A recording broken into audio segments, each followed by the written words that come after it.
तुलाराम नाम का एक मजदूर था। शनि देव पर बड़ी आस्था रखता था। हर शनिवार को शनि मंदिर जाता था। शनि देव को काले तिल और तेल चढ़ाता था। तेल का दीपक जलाता था।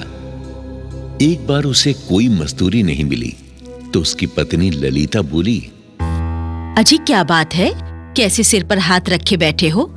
क्या आज कोई काम वाम नहीं मिला? क्या बताऊं मालती, सुबह से शाम हो गई, आज मुझे कोई मजदूरी नहीं मिली। मैं खाली हाथ लौट आया। सोच रहा हूं कि आज का खाने का इंतजाम कैसे होगा। क्यों?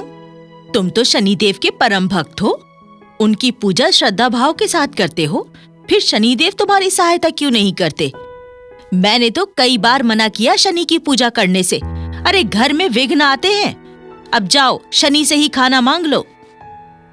ओहो मालती, मैंने कितनी दफा कहा, शनिदेव की पूजा से विघ्न नहीं आते, बल्कि शनि अपने भक्तों की रक्षा करते हैं। तुम देखना, एक न एक दिन शनि महाराज हमारी विपदा जरूर दूर करेंगे। शाम होते ही एक व्यक्ति तुलाराम के पास आता है और कहता है, भैया हमारा एक काम कर दो, जो तुम्हारी मजदूरी होगी दे दूंगा। क्या करना होगा मुझे? भैया मेरे घर का थोड़ा सा सामान स्टेशन तक पहुंचा दो, मैं अपने गांव जा रहा हूं। चलो भाई, कहाँ है तुम्हारा सामान? बस ये अटैची बैग है, और कुछ भी नहीं। अरे ये अटैची बैग तुम्हें फौरन स्टेशन तक पहुंचा दूंगा। चलो भाई।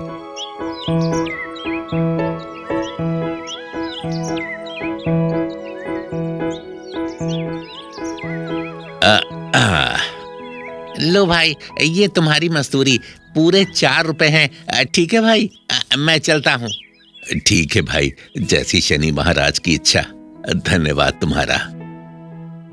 तुलाराम मन ही मन सोच रहा था, इन पैसों से मैं खाने पीने का सामान ले चलता हूं, ललिता बहुत खुश हो जाएगी।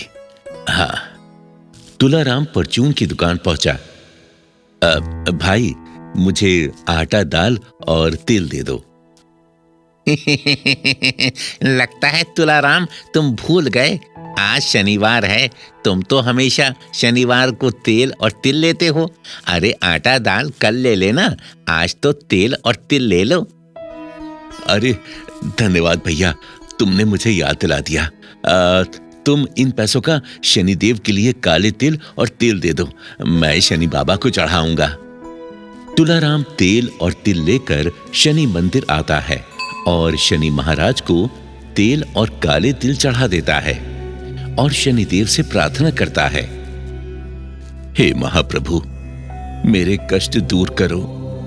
मैं मजदूर आदमी हूं, लाचार हूं। मजदूरी ना मिलने से मैं 2 वक्त की रोटी भी नहीं खा सकता।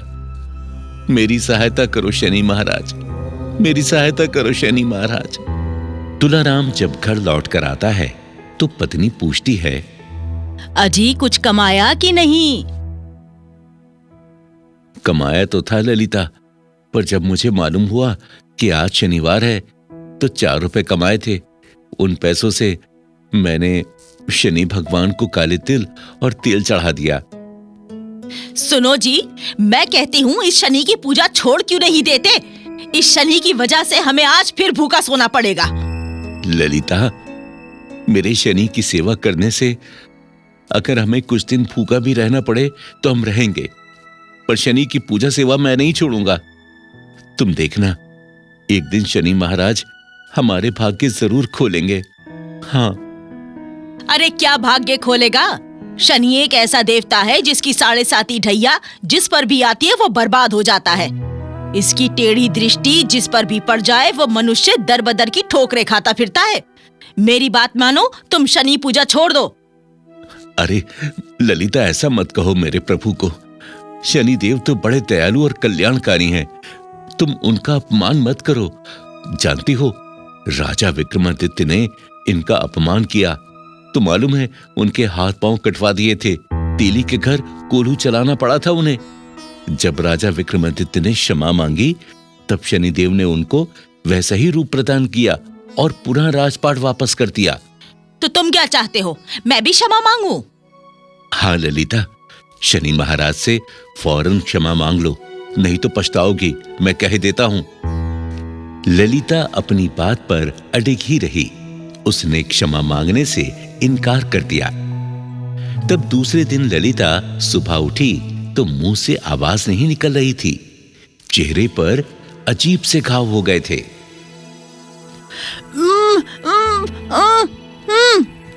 तुम बोल क्यों नहीं रही हो? और तुम्हारे चेहरे पर यह घाव कैसे हैं? ललिता, ललिता। ललिता मुंह से बोल नहीं पा रही थी, बस उसकी आंखों से आंसू निकल रहे थे। तभी तुलाराम उसे शनि के मंदिर लेकर आता है। तेल का दीपक जलाकर उनसे प्रार्थना करता है, हे महाप्रभु शनिदेव महाराज, मेरी पत्नी की गलती को क्षमा करो। आपके बारे में इसने जो भी अशुभ बातें की हैं, आप उसे अज्ञानी समझकर क्षमा कर दो। आपकी शक्ति का इसे अंदाजा नहीं था महाराज। दया करो प्रभु, दया करो, दया करो प्रभु। नीलांजनम समाभासम रविपुत्रम यमाकृजम छाया मार्तंड संभूतम तम नमामि शनैश्वरम, तम नमामि शनैश्वरम। शनि महाराज का जप करते करते तुलाराम को नींद आ गई।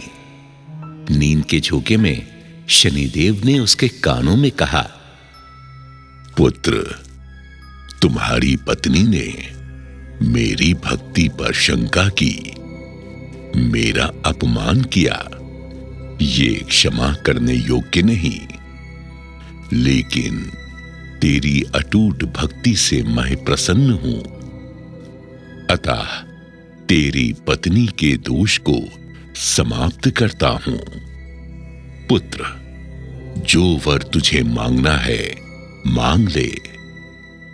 तुलाराम की घबराकर आंख खुल गई तो उसने देखा कि उसके आसपास कोई भी नहीं था, लेकिन उसे शनिदेव का वर मांगने वाला वचन जरूर याद आ गया।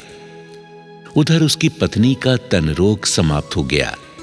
उसने अपनी पत्नी को आवाज लगाई, ललिता, ओ ललिता। हाँ मेरे स्वामी, मैं अब बोलने लगी हूँ, मैं बोलने लगी हूँ। हाँ, हाँ, अरे मेरा सारा रोग खत्म भी हो गया। ये कैसे हुआ? कैसे हुआ ये चमत्कार? ये चमत्कार मेरे शनि महाराज का है। जय हो शनिदेव महाराज, तुम्हारी सदा ही जय हो। महाप्रभु, मैं आपके सम्मान में बहुत कुछ उल्टा सीधा कह गई। मैंने बहुत अनाप शनाप बोल दिया, मुझे क्षमा करो प्रभु। आपके लिए कभी मैं ऐसे वचन नहीं बोलूंगी। मैं आपकी पूजा अर्चना करूंगी। हाँ प्रभु, मुझे क्षमा कर दो। तभी तुलाराम को वो वचन याद आए जो शनि ने 3 वर मांगने को उससे कहे थे। तुलाराम ने हाथ जोड़कर प्रभु से 3 वर मांगे। हे महाप्रभु शनिदेव महाराज, यदि आप मुझसे प्रसन्न हैं तो मुझे ये 3 वर देने की कृपा करें।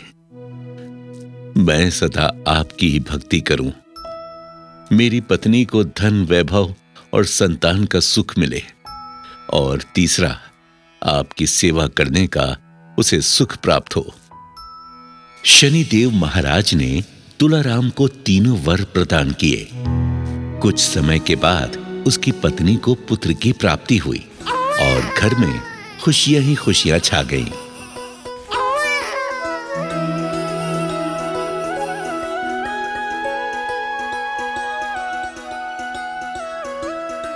ललिता, देखा, हमें पुत्र की प्राप्ति हुई, घर में खुशियां आ गई।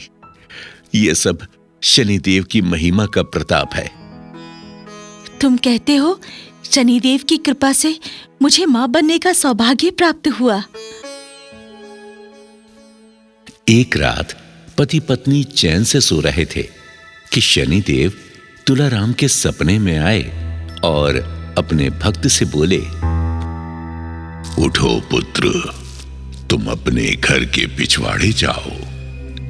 वहां पीपल के वृक्ष के नीचे मेरी एक काली शिला है, उसे निकालकर एक चबूतरे पर स्थापित करो और उसकी पूजा अर्चना प्रारंभ करो।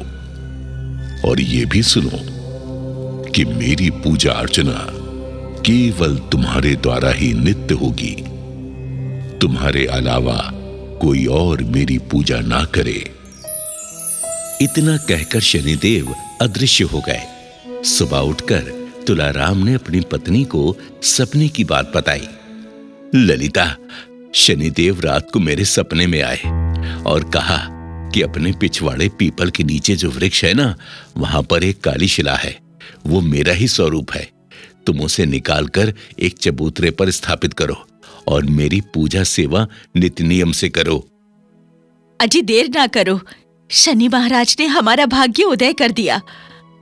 तुलाराम फौरन अपने घर के पिछवाड़े पीपल के वृक्ष के पास गया।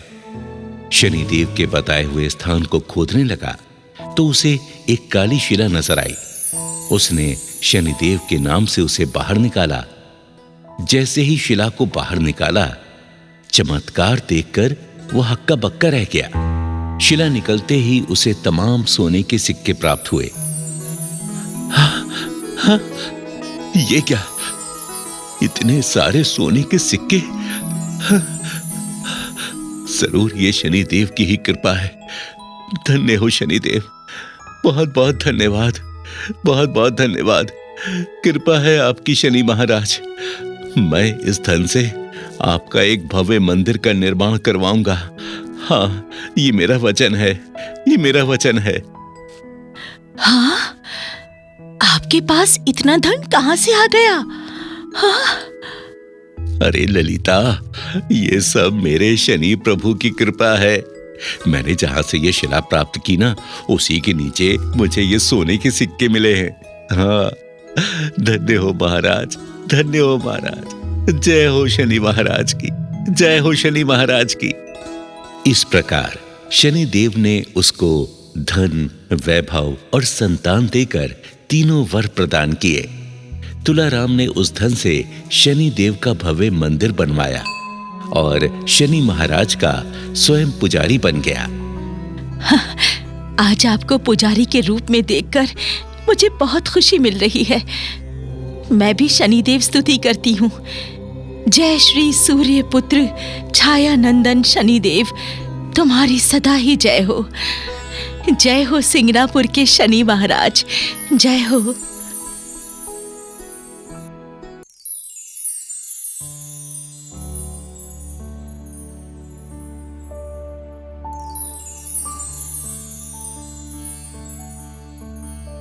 सुखराम नाम का एक किसान था। उसके परिवार में उसकी पत्नी कमला और बेटा पंकज और उसकी बहू सुनीता और बेटी प्रेमा रहा करते थे। इस छोटे से परिवार में हमेशा खुशहाली बनी रहती थी। ननद प्रेमा की अपनी भाभी सुनीता से कभी नहीं बनती थी। छोटी छोटी बातों पर ननद अपनी भाभी सुनीता से झगड़ा करती रहती थी। सुनीता श्री बालाजी की सेवा आराधना करती, बालाजी की जोत जलाती और पूजा नित्य नियम से करती थी।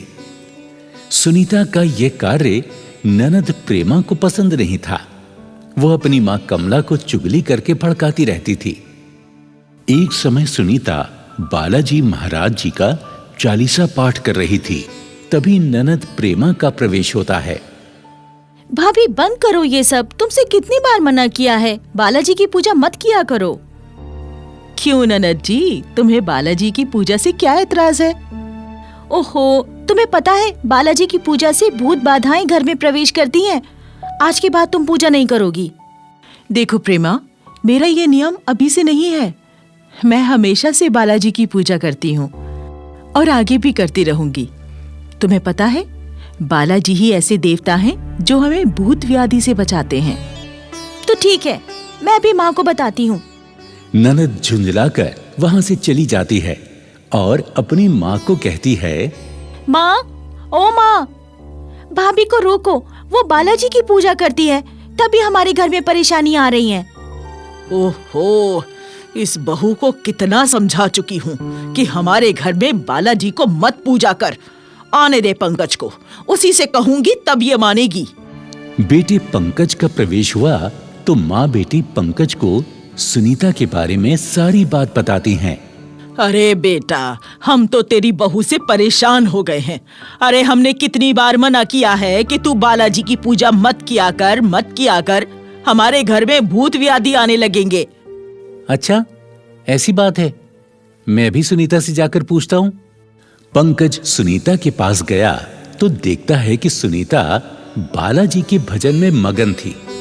तभी पंकज उसे डांट कर बोला, सुनीता, ये क्या कर रही हो तुम? तुमसे माँ ने कितनी बार मना किया कि तुम बालाजी की पूजा मत किया करो, तुम्हारी समझ में नहीं आती? चलो उठो, घर का काम करो जाकर। तभी पंकज के पिता वहां आ जाते हैं। अरे बेटा पंकज, बहू को क्यों डांट रहा है? क्या किया है इसने? पिताजी, इससे कई बार मना किया कि बालाजी की पूजा मत किया कर, पर यह तो कहना मानती ही नहीं। अरे बेटा, बहू अच्छा काम ही तो कर रही है। बालाजी हनुमान जी का ही स्वरूप है और हनुमान जी संकट मोचक हैं, हमारी रक्षा करते हैं। चल, इसे पूजा पाठ करने दे। तभी सुनीता की सास और ननद दोनों वहां आ जाती हैं। पिताजी, भाभी बालाजी की पूजा इसलिए करती है जिससे हमारे घर की सुख शांति भंग हो जाए। मेरी मानो, भाभी को रोको, वो बालाजी की पूजा ना किया करें। प्रेमा ठीक कह रही है जी। ओहो, अरे प्रेमा की माँ, सुनीता सही कर रही है। अब देखो, हमारे यहाँ कोई पूजा पाठ नहीं करता। अगर बहू कर रही है तो उसे करने दो, तुम उसे क्यों नहीं करने देते? जाओ बहू, तुम अपनी सास की बातों का बुरा मत माना करो। जाओ बेटा, जाओ, तुम अपना काम लगन से करो। ठीक है पिताजी, अगर बालाजी की पूजा को नहीं रोका तो घर में अशुभ होने लगेगा। ननद जी, मेरे बालाजी तो कभी किसी का बुरा नहीं करते। महाप्रभु विघ्नहारी, संकटहारी, सबको सुख पहुंचाते हैं। अरे चुप हो जा कुलक्षणी, क्यों हमारे घर को बर्बाद करना चाहती है तू? सुनीता ने हाथ जोड़कर बालाजी से क्षमा याचना की।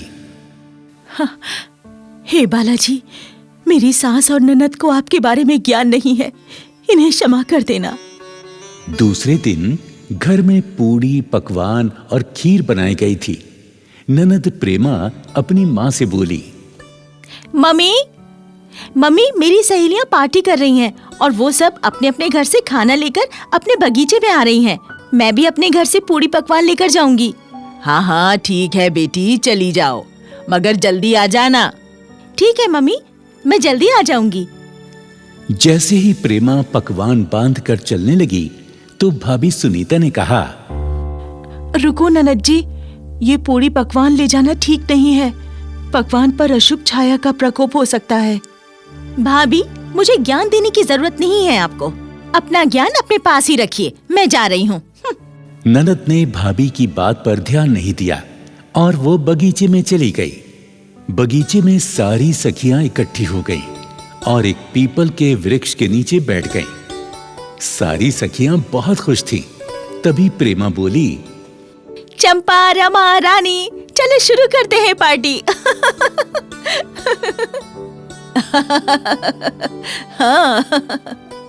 हाँ, चलो शुरू करते हैं। सब अपना अपना खाना निकालो। हाँ, चलो शुरू करते हैं। सब अपना अपना खाना निकालो। प्रेमा, अरे तू भी तो अपना खाना खोल। क्या लेकर आई है, जरा दिखा तो। अरे वाह, प्रेमा तो पूरी पकवान खीर लाई है। चलो भाई, खाना शुरू करते हैं। सभी सखियों ने अपना अपना खाना खाया।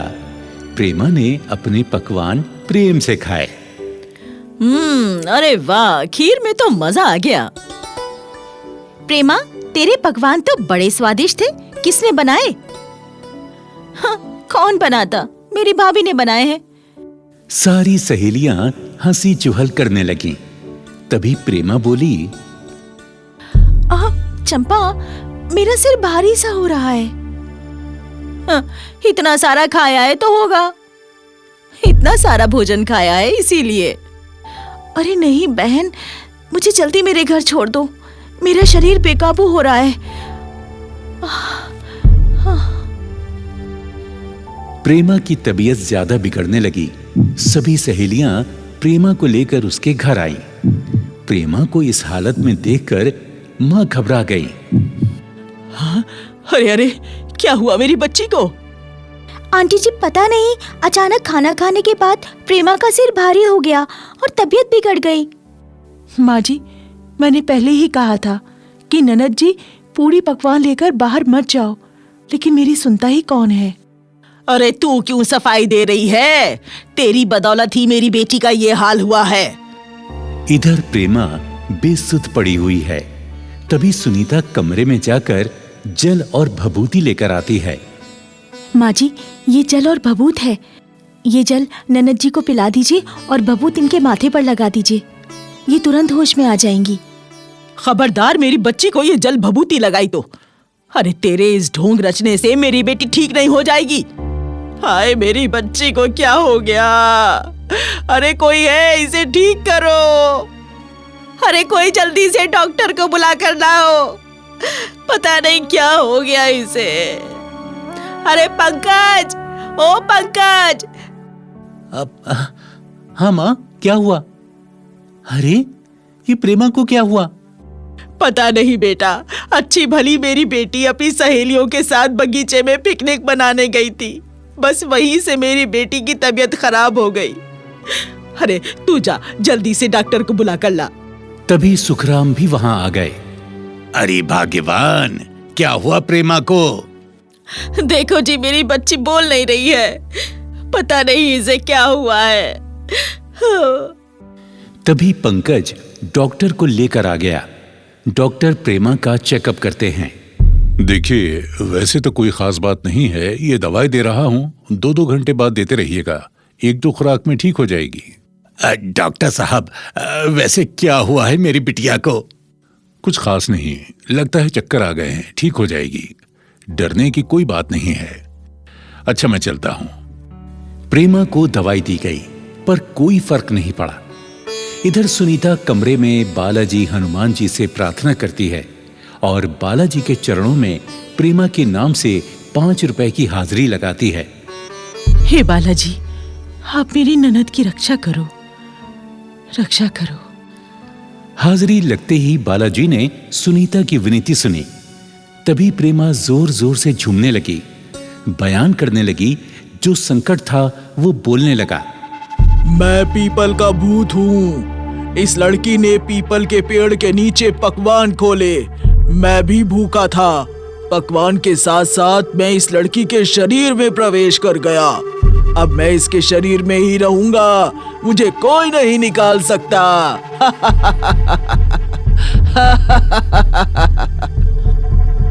भूत की बात सुनकर परिवार वाले घबरा गए। तभी सुखराम एक तांत्रिक को बुला के लाते हैं। तांत्रिक मंत्र द्वारा पता लगाता है और कहता है, तुम्हारी बेटी का इलाज बस श्री बालाजी महाराज ही कर सकते हैं। इसे तुरंत मेहंदीपुर धाम बालाजी के दरबार में ले जाओ। बालाजी की कृपा से तुम्हारी बेटी ठीक हो जाएगी। अरे मैंने पहले ही कहा था बहू से कि बालाजी की पूजा मत कर, मत कर। अब देख लिया ना क्या हुआ। माँ जी, ऐसा मत कहिए, मेरे बालाजी तो सबके संकट हर लेते हैं। वो संकट मोचन साक्षात हनुमान है, राम पुजारी है। एक बार आप नरद जी को लेकर मेहंदीपुर चलो, वहाँ 3 देव विराजमान हैं, श्री बालाजी, श्री प्रेतराज सरकार और भैरव बाबा। इन तीनों की शक्ति से बड़े बड़े संकट नष्ट हो जाते हैं माँ जी। हाँ। प्रेमा की माँ बहू ठीक कह रही है। चलो हम सब मिलकर प्रेमा को मेहंदीपुर धाम लिए चलते हैं। सभी लोग मेहंदीपुर धाम आते हैं। वहां के पुजारी बोलते हैं, जजमान, एक लाल कपड़े में नारियल और 21 रुपए रखकर बालाजी के चरणों में हाजिरी लगा दो बच्चा। सुखराम ने ऐसा ही किया तो चमत्कार देखा। प्रेमा पर जो संकट था वो चीखने लगा। उसकी पेशी लग गई। बाबा मुझे छोड़ दो बाबा, अब कभी नहीं आऊंगा। इधर प्रेतराज महाराज ने संकट के पांव में बेड़ी डाली। भैरव ने संकट को पकड़ा और बालाजी ने संकट को सजा दी। उधर प्रेमा के शरीर से संकट बाहर होते ही प्रेमा ने अपनी आंखें खोल दी।